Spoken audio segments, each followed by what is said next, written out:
Thanks for joining us today. So what we're going to talk about today is entrepreneurship through acquisition. It's here. All right. So the big question is, do you want to be a CEO? This is your path to being a CEO within the next 12 to 24 months. That's what we're going to talk about today. There's different paths to entrepreneurship. And what I like to start off with when I speak to a group is to let you know why I'm here, because I think it gives validation to what I'll be talking about. So as was mentioned, I went to and got my Master of Science in Industrial Administration. That's what it used to be called before it was called an MBA here at Carnegie Mellon. And when I was here, I came because there was a new group that was started called by Don Jones, who was a successful entrepreneur here in Pittsburgh. And he started the Don Jones Center for Entrepreneurship here at Tepper.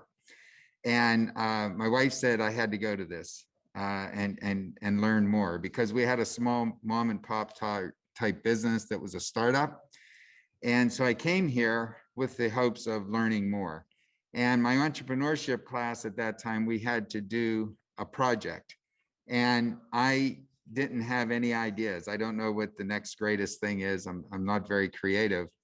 But I talked to Don Jones, who had started the center, and I said, Don, what should I do? And he said, Len, it's very simple.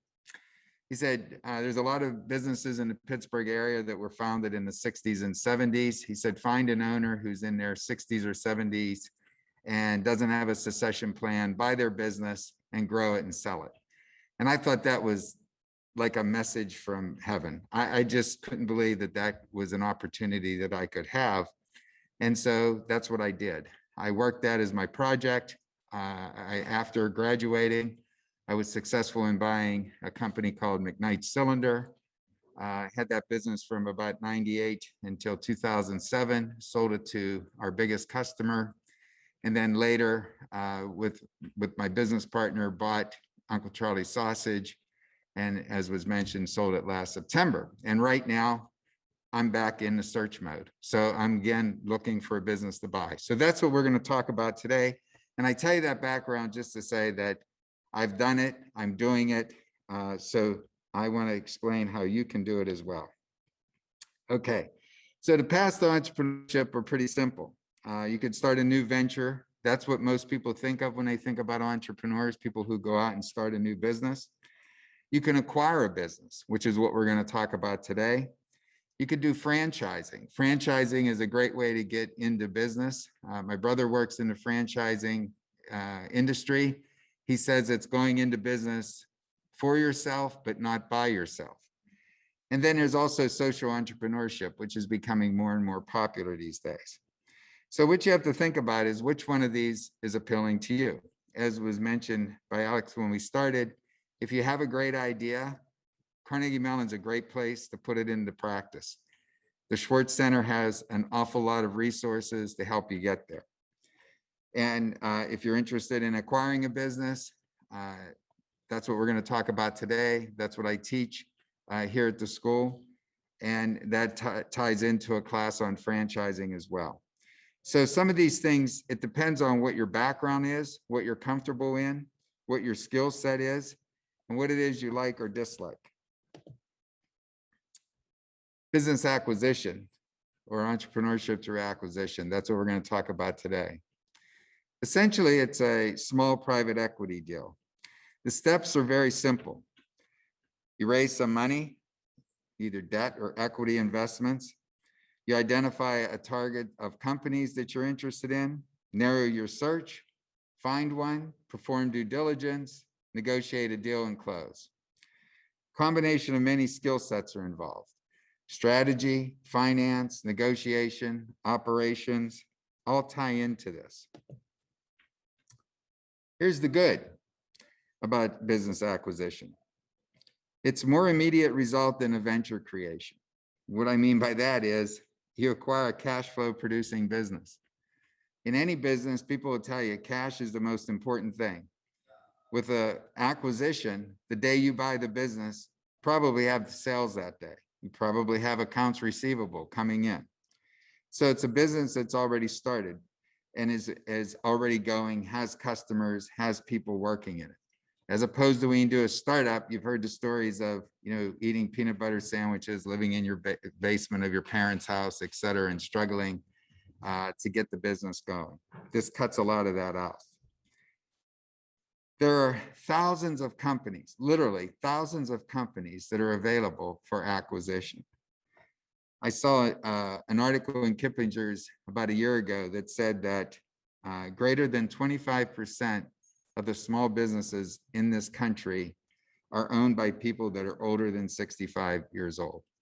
So these are people that are thinking about retiring. These are people thinking about harvesting the money from their company. And you want to find one that doesn't have a succession plan.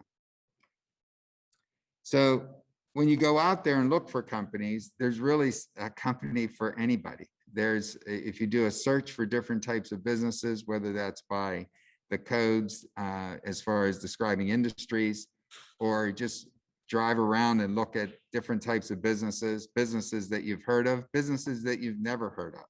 These are all things that can play into an acquisition. Here's the bad. The search process is long. It's long, and you got to have a lot of patience to get through it. From start to finish, on average, the process takes about 18 to 24 months. So during that time, you're going to look at literally thousands of targets, but really there's only going to be a few dozen good targets.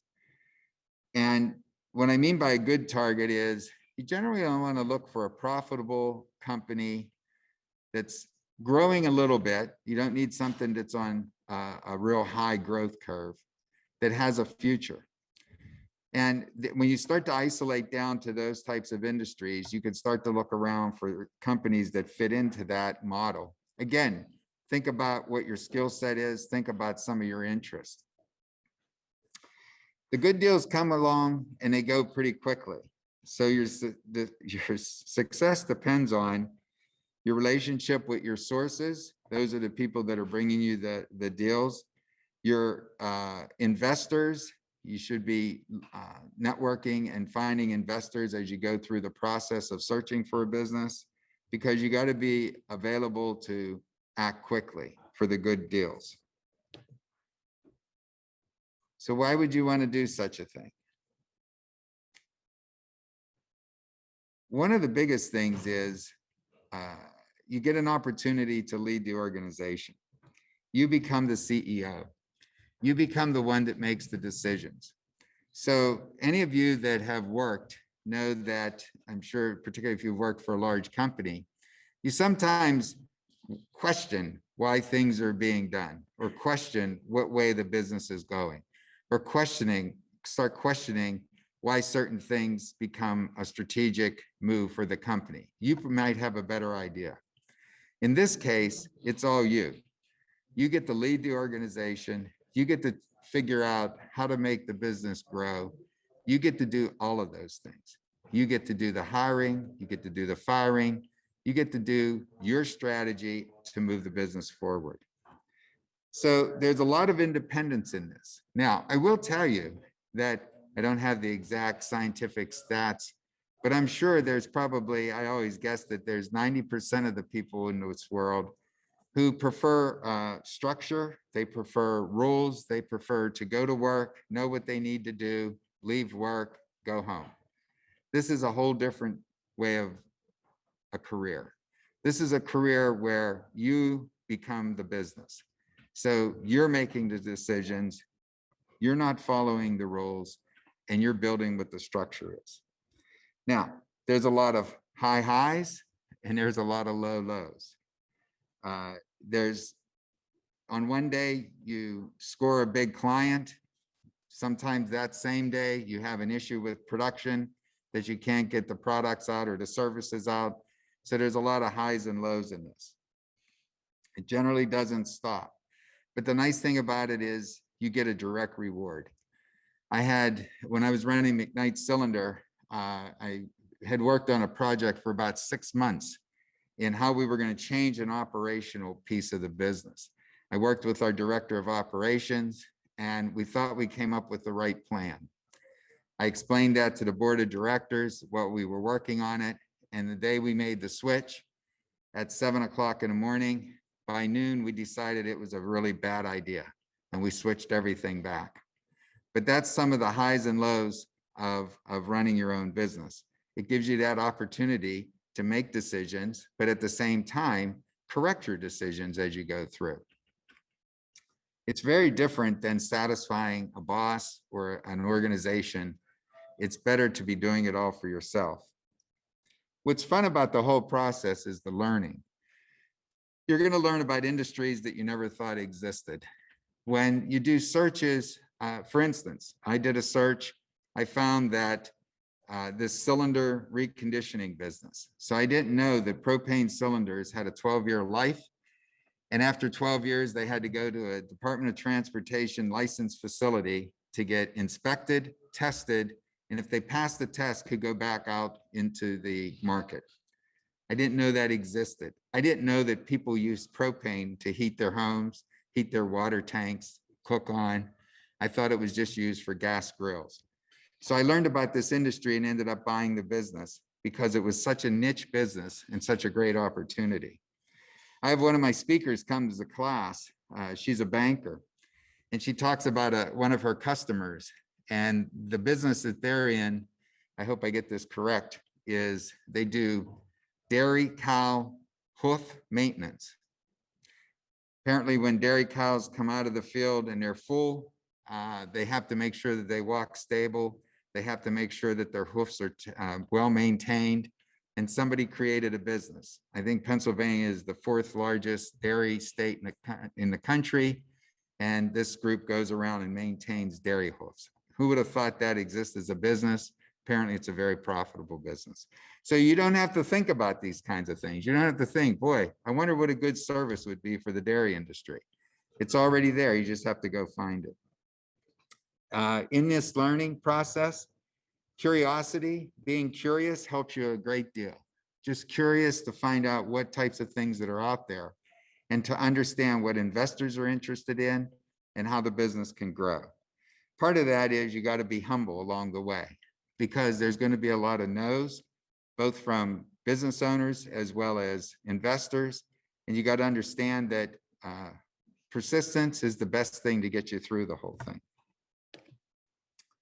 Should you do it? The first thing I talk about when you figure out if you should do it is whoever your spouse is or your lifelong partner is, they got to buy into this. I'm very, very fortunate that I have a wife who encouraged me to go to Carnegie Mellon and study under the entrepreneurship program. I'm very fortunate to have her along for the ride. She always is open to whatever I want to do. That's really important because some of the businesses you find, well, first of all, it's going to take a while to find a business. I mentioned it could take up to 24 months before you find and close a business, maybe even longer. So there's that time span. If you find a business and you don't do a geographical search, you might end up finding a business that's not in the area that you are in. You might have to move.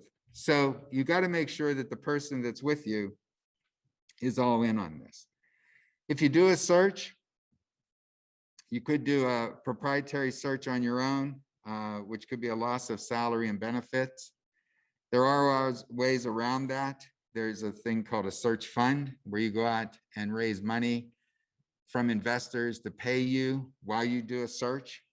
There's also search fund accelerators, which are companies or investment groups that exist that, again, will bring you in, pay you to do a search, and then invest in the search when you find it. So there are some ways around that.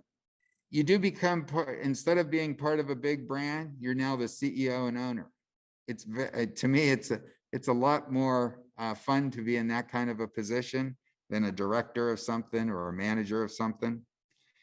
The main thing I want you to know is that you can do it. There is no doubt about it that you can do it. We have been very successful here since I started back in the 90s through last year of having searchers launch from Tepper, go out and find businesses, buy them, and are in a process of growing them. this is happening all across the country. There are other schools that are encouraging the same programs. There are people that are doing it who are not coming out of MBA schools. So the point is that, as I mentioned before, there are thousands of businesses that are available for sale. It's just a matter of finding one, making sure it matches with what you want to do, and that there's an opportunity to grow it. When you're doing this, you do lose your current colleagues. You move really into a different group. You move into a group of people that are business owners, people that are going through the same things that you are.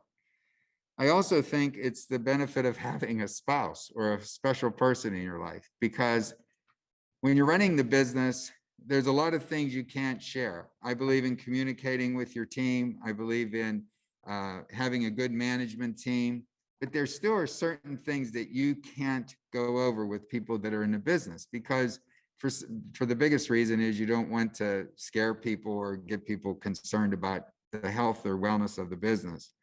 And that's where it's good to have other people. And again, going back to investors, talking to mentors is all very, very helpful when you're doing this. When you have these small businesses, and I'm talking about companies with revenue probably between $3 and $10 million. When you're dealing with these types of companies, you might lack departments. You might not necessarily have a separate HR department, a separate marketing department, a separate sales department. There's sort of an overlay of departments. And again, making sure that you remember that cash is the most important thing that you manage so that you can make payroll. Most times when you go to work for somebody, you never think about making sure there's money to make payroll. But in this case, that becomes one of the biggest things. I think the fun in this business, in this career, is being able to use your intuition. I could tell you specific stories where I didn't listen to what my gut was telling me, and I made mistakes. But in this case, you get to take over, you get to gather as much information about a problem, about a strategy, about growing the business. And then at some point, make the decision. You might not have all the information, but a lot of times you get to go off of what your intuition is telling you. This type of career is certainly energetic. As I mentioned, there's highs and lows. There's big successes. There's problems that come along. And the amount of energy that it builds through you and through your team is just phenomenal. One thing you got to be doing at all times is selling. Now, I don't want to scare you if you think you're not a salesperson. That's okay. You don't have to be. When you're selling your product or service, you can go out and hire the best salespeople, which I would recommend doing, because that's how you grow the business. But what ends up happening is the business becomes you, you become the business.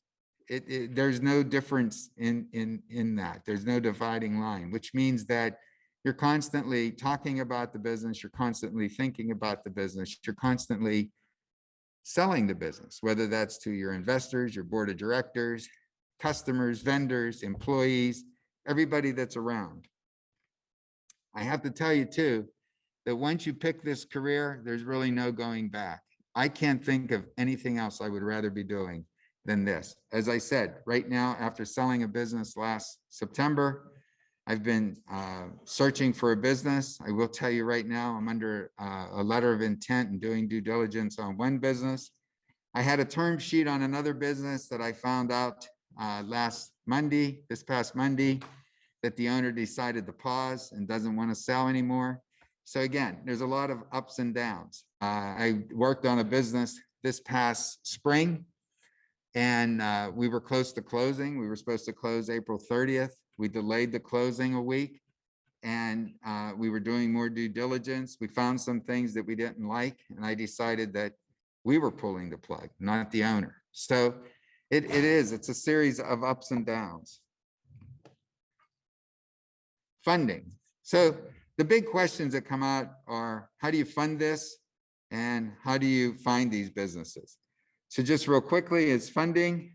There's people always talk about friends and family. I think that's okay, but I would be very, very careful. I always say that you want to make sure that you don't break a family up and you don't ruin friendships. I know people that have partnered with friends that eventually got into lawsuits with them. I know people that are no longer speaking to spouse or to siblings because of a business transaction. So I tell you that that's available, and certainly your grandmother probably thinks of nothing better to invest in than you, but just be careful. That's all I say. Make sure you could survive the next holiday dinner. Former business associates are great, people that you know that would really like to do what you're doing, but they're a little bit nervous, so they can live vicariously through you. Business owners know that this is a great investment. It's what they do. That's what their biggest part of their portfolio is, their investment in their business. So they understand it and get it. High net worth individuals, there's an awful lot of money right now sitting around, and people are looking to diversify the way they invest. So they're looking at things outside the stock market and bond market, and they're certainly looking for deals like that you could find. Family offices, same thing. These are groups that probably were successful in selling a business and now have money to invest. And then because searching for businesses has now become more popular, there are people that fund search funds. There are people that look for people like you that might be looking to go out and search for a company, and they want to support you, and they'll fund you and also invest with you. The key thing is to network. Once you're doing the search, you want to network with investors. And when you talk to investors, the last question should always be, whether they say yes or no, is who else should I be talking to? Because they can refer you to somebody else. Even if the deal is not good for them, they might know somebody where it might fit.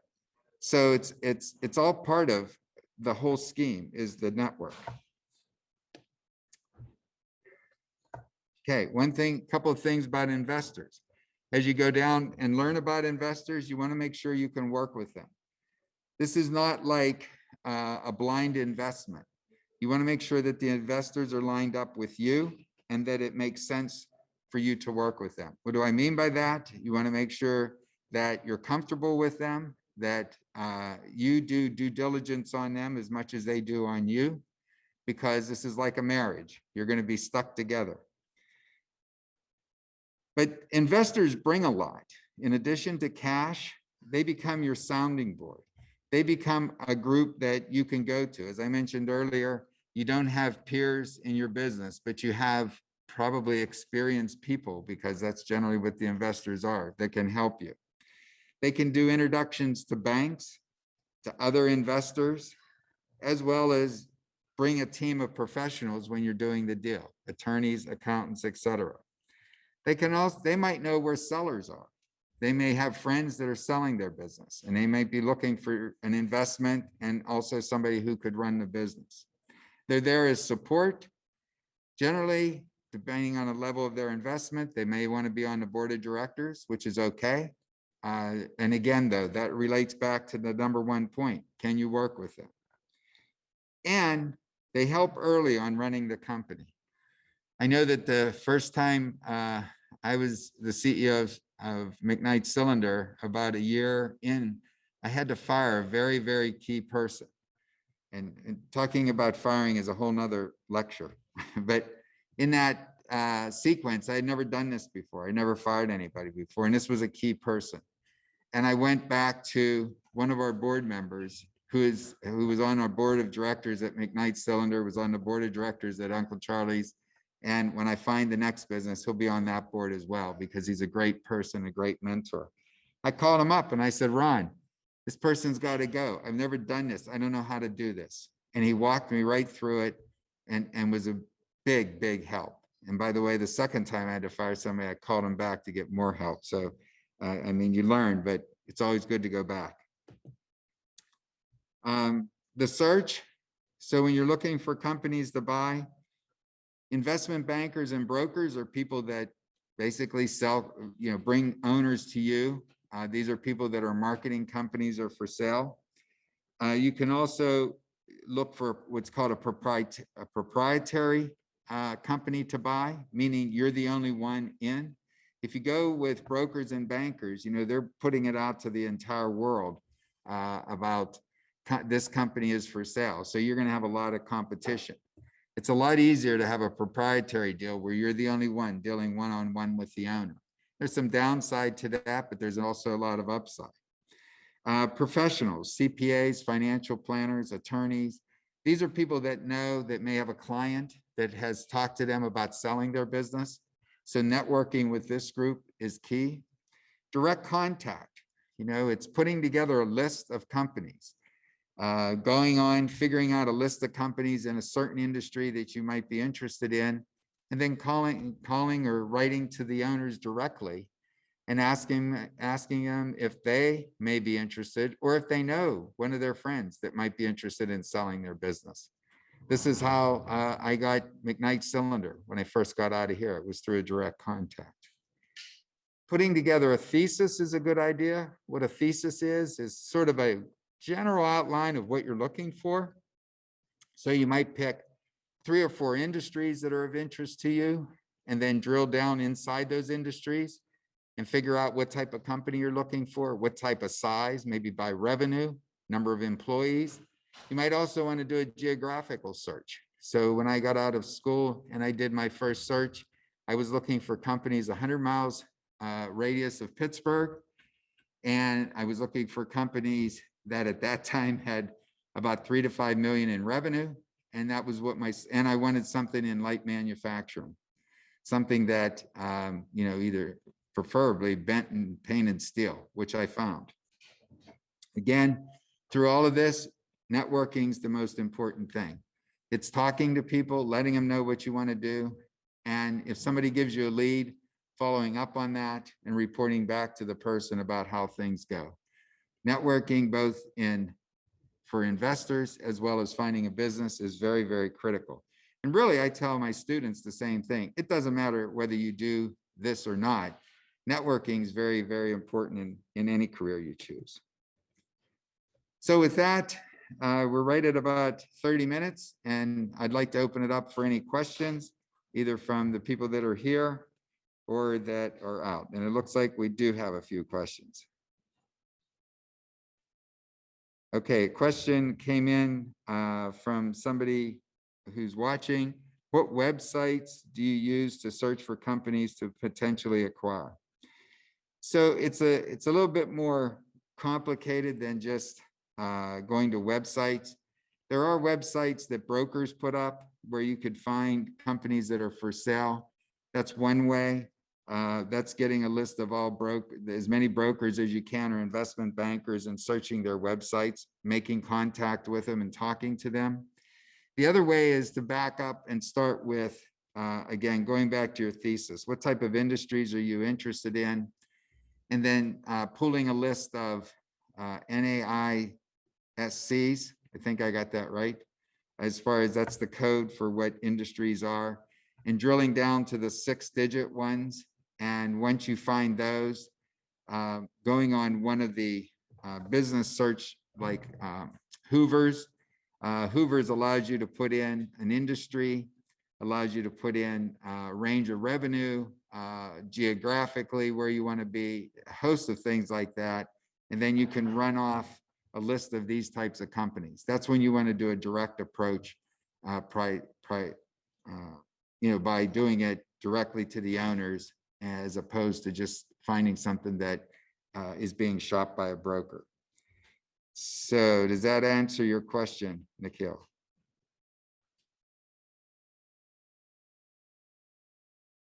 Okay. Yes, question here. Yes. So you got me thinking about maybe like how CPG companies used to grow. I don't know if that's true, but yeah, I imagine that they bought small companies and started getting like a portfolio and grow that way. So I don't know if you ever came up on like that path or that choice, and maybe just like staying at McKnight and growing that way. So why do it this way or that way? Okay, so the question for everybody, I hope I repeat this correctly, is Is it possible to start with a company and grow it by acquisitions, similar type companies? The answer is absolutely yes. So in the case of McKnight Cylinder, we did look, the nice thing I liked about it was a niche business. There were only 4 cylinder reconditioning plants east of the Mississippi. We did attempt to buy another one and ended up, we weren't successful. And also, let me tell you a little bit about Uncle Charlie's. So at Uncle Charlie's, when we bought it, as soon as people found out, other people that had small meat processing companies found out, I had 2 people contact me and say, how do I find somebody like you to buy my business? To which I said, I'm interested. So we were willing to look at acquisitions to build out Uncle Charlie's. Unfortunately, both of those businesses weren't worth a whole lot and didn't really bring much value to us. So we passed. But I will tell you, the group that bought our company was a similar story, which is pretty ironic. I met this person at one of the industry meetings when I first started at Uncle Charlie's, within about the first 2 years. And he had just bought a meat processing company. And so when we were ready to sell, I had contacted him to see if he was interested because he had bought a second company that was similar to ours. And the end of the net of the whole story is that this group had bought 5 companies. They still are looking for acquisitions. So from his first company, which was doing about 8 to 10 million in revenue, they're now doing about $60 million in revenue. So yes, absolutely. I was not successful at finding acquisitions to tack on, but a lot of people do that and are very, very successful in growing the business. Okay. Yes, another question. No, it's okay. It's all you. So I guess that the owners of these businesses are probably the founders and have been working in that business for a long time. And they're probably a bit emotional of letting the business go. So how do you deal with that emotion in a negotiation process and everything? Okay, the question was, these businesses are probably owned by somebody who started the business. They've been in the business for a long time and there's a lot of emotion attached to their business. I can tell you, you're 100% exact right. Yes. And 2 things can happen. Well, the first is, I'm a big believer in getting to know the owner. And that's why a proprietary search works for me. Because when you have a broker or an investment banker in between, they keep you as far away from the broker, as far away from the owner as possible. Sort of like when you buy a house and you have a real estate broker. I like to do a proprietary where I can talk and meet with the owners. Because I think that, number one, you could talk about what are the other issues or the other things that are important to them beyond just the money. Now, I say that when it comes down to it, it's all about the money. I mean, they want the most money they can get out of it. But they're also concerned about other things. They're concerned about their employees. They're concerned if the name of the business is the same as their name and they're going to live in that town still. They want to make sure they have somebody that they could trust that's going to run the business right. So they might have children that work in the business, but they don't think can run the business. So in that case, they want to make sure that their kids still have a job. There's so many things that are involved in that emotional piece. You're exactly right. And sometimes I met with an owner one time. I was actually helping him sell his business and he was close to selling it. And he had a breakdown because his father had started the business like in 1939. And he was now second generation, grew the business, was in his early 70s. And he thought he was letting his mother and father down by selling the business. So there is a host of emotions. And that's, again, going that high, low thing. And you could get to what they call seller's remorse, where the person just can't eventually sell because they got too much emotion wrapped up in it. Okay. Any other questions?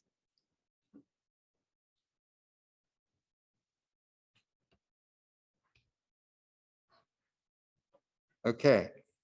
Question came in. What about investing your own funding as part of the purchase? That's a very, very good question.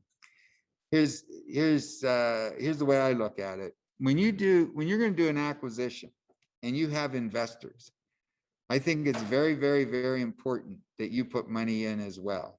I think it's important that you put as much money as you possibly can. Now, that might be $5,000, that might be $50,000, might be $200,000. It doesn't matter what the amount is. But what you're showing your investors is that you're willing to bet on yourself, that you're in as well. Sometimes investors will request that or require it. So it is important to right up front, let people know that you are going to invest, that you're not just going to be here as a time investment, but also that you're putting up money as well. Again, the amount doesn't matter. It depends on where you are in life. That's okay. But at some point, you do want to definitely invest with your owners. Now, the nice thing about this is investors understand that you deserve equity. So there's a big buildup of equity for you. And this is really where this thing pays off.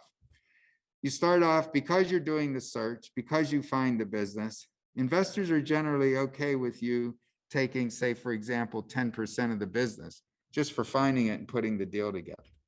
The second part of that is once you get to that point of buying the business, you should have some sort of a way to earn additional equity in the business. Generally, in a search like this, the rule of thumb is you could end up owning 20 to 25% of the business. That's usually tied to your tenure, because remember, with investors, you can be fired. But that's usually tied through your tenure as well as performance goals. So if you're growing the business, you're there running the business over maybe a 5-year period, you could go from that 10% in equity up to as much as maybe 20 or 25%. If you end up selling the business or financing out your investors, you get a nice payoff at that point. Any other questions? These have been very good questions, things that we could go very deep into a lot of this. But from a time standpoint, we just want to make sure we get through everything.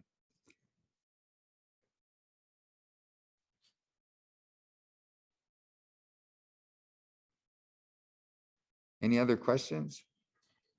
Not hearing any. I can tell you that it just as so you know, here at Tepper, we have a program that takes people through the whole process of entrepreneurship through acquisitions. There's a class called Entrepreneurship Alternatives, which is override and sort of a high level look at buying a business, as well as looking at a franchise or possibly doing something as a social entrepreneur. That's followed by a class dedicated to just entrepreneurship through acquisitions. The other class that's offered is a class in franchising. So if you think that franchising is more of something that's appealing to you because franchises have systems that help to make you successful, there's a class on that. And finally, there's Entrepreneurship Through Acquisition Workshop. This is where we limit to about 15 students at most. And those students are seriously looking at doing a search either while they're still in school or shortly after that. My goal is that they take the workshop and then their capstone project becomes actually setting up a search and going at it. I've been successful with a few students who have done that and have set up their search during the capstone period and then launched right after graduation. With my best student acquiring a business the September after he graduated. So he really hyperspeed things through from starting in January, setting up his search, to closing on a business in September of the same year. So the point is that this is all very, very, very possible. We've posted my contact information on the chat. I'm available to answer any questions later on that you might come up with. I'm certainly a big believer in this. I'm kind of a zealot when it comes to entrepreneurship through acquisition. So if you ever have any questions or you decide to do a search, please let me know. I tell my students that I'm basically theirs for the rest of their lives. You might not want to do this right now, and that's okay. First of all, it's not for everybody. Second, there's some people that want to start their career and do things, whether in consulting, investment banking, whatever. And 5, I have alumni that are 5 years out of school, 10 years out of school, who call me up and say, hey, I think I'm ready now. So we're also going to work on a program to help people that are out in the working world come up with a plan to do a search as well. So with that, if there's no more questions, we'll wrap it up there. Okay, thank you very much for your time. Thank you for attending and look forward to hearing from you. Good luck. Thanks.